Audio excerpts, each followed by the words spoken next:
The Giants' 34-10 win over the Raiders ended a 9-game losing streak, but the final score only tells part of the story.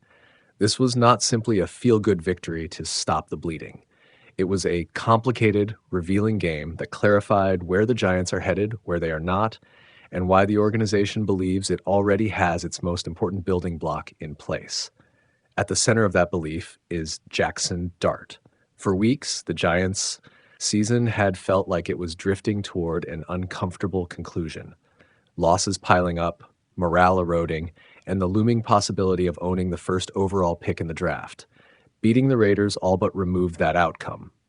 From a purely strategic draft standpoint, that might feel like a setback to some fans. But inside the building, this game reinforced a different priority. The Giants are not positioning themselves to draft a quarterback at the top of the board. They are positioning themselves to build around the one they already have. Dart didn't just manage the game, he dictated it. Against the depleted Raiders defense, Max Crosby and several other key contributors, Dart played with control, confidence, and purpose. He finished with 207 passing yards, added 50 more on the ground, and scored 2 rushing touchdowns. Those numbers matter, but the manner in which he produced them matters more. He made quick decisions, punished defensive indecision with his legs, and consistently put the offense in favorable situations. This performance stood in stark contrast to the previous week, when Dart's passing total was an almost unbelievable 33 yards. That wasn't just a bounce-back game. It was a reminder of his floor and his ceiling.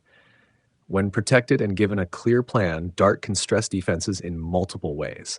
He doesn't need to throw for 350 yards to be effective. His mobility forces defenders to hesitate, and that hesitation opens lanes for everyone else. The Giants' opening touchdown drive was emblematic of the entire night. Devin Singletary's 1-yard touchdown run capped a sequence that he largely created himself, breaking off a 29-yard run on the previous snap. It wasn't flashy, but it was physical, decisive football. New York played with an edge that had been absent for much of the losing streak. Dart's first rushing touchdown, a 12-yard keeper, extended the lead and underscored how much his legs changed the math for opposing defenses. That score marked his 8th rushing touchdown of the season, a remarkable total for a rookie quarterback, and his first since early November. It also highlighted how patient the Giants have been in picking their spots. They didn't abandon his mobility. They preserved it.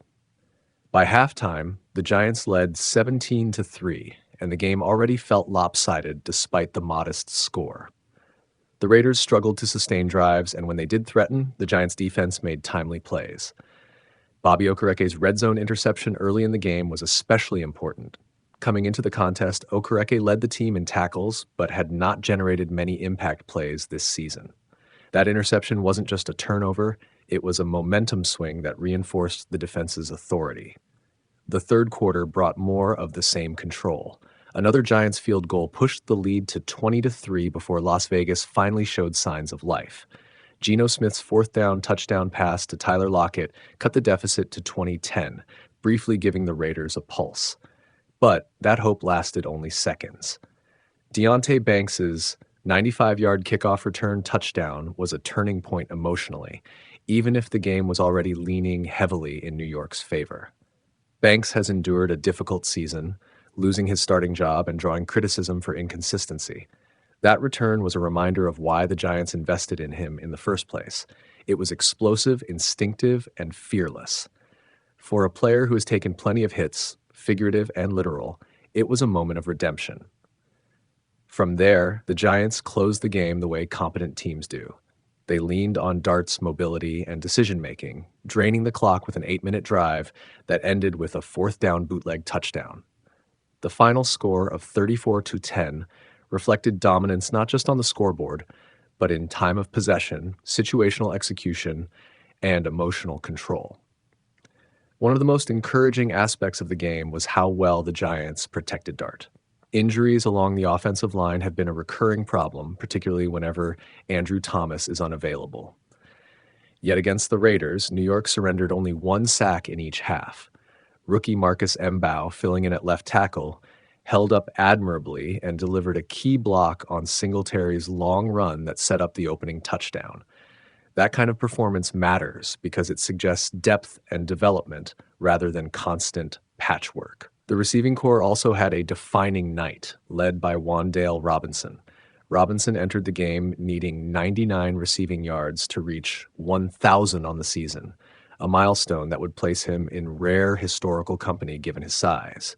He nearly hit that mark by halftime as Dart repeatedly looked his way in crucial situations. Robinson finished with 11 receptions and surpassed 1,000 yards early in the second half, becoming the shortest player to do so since the 1980s. Robinson's performance wasn't just productive, it was purposeful. The Giants clearly designed the game plan to feature him, using quick routes, motion, and spacing to let him work in space. That trust says a lot. It also complicates the offseason. Robinson is set to become a free agent, and performances like this only drive up his market value. Estimates already place his potential price north of $15 million annually. For a team balancing youth, cap management, and long-term planning, that decision won't be simple. Defensively, the Giants showed both promise and lingering issues. Abdul Carter continued a late-season surge, adding another half sack and disrupting a reverse for a significant loss. After a slow start to his rookie year, Carter has now produced sacks in 4 straight games, suggesting the light is coming on.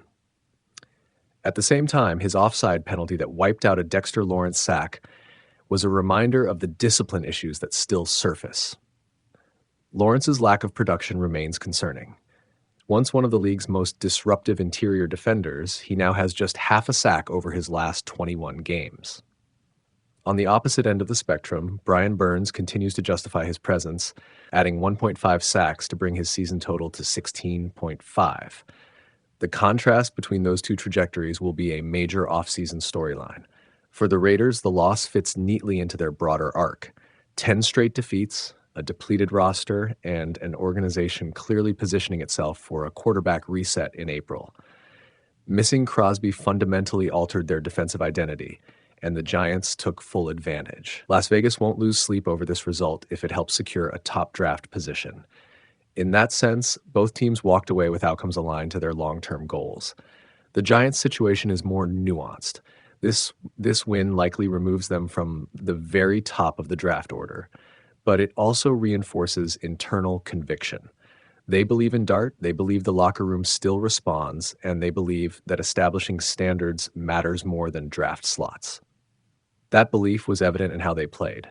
Physical early, composed late, and confident throughout. Ending a 9-game losing streak doesn't erase the problems of the season, but it does reshape the narrative. Instead of limping toward the finish line, the Giants showed clarity. They know who they're building around. They know what kind of football they want to play. And they know that progress, even late, still counts. Next week's finale against the Cowboys will determine how this season is ultimately remembered. But regardless of that result, this game against the Raiders served as a pivot point. It wasn't just a win. It was a statement about direction and about a rookie quarterback who increasingly looks like more than just a placeholder.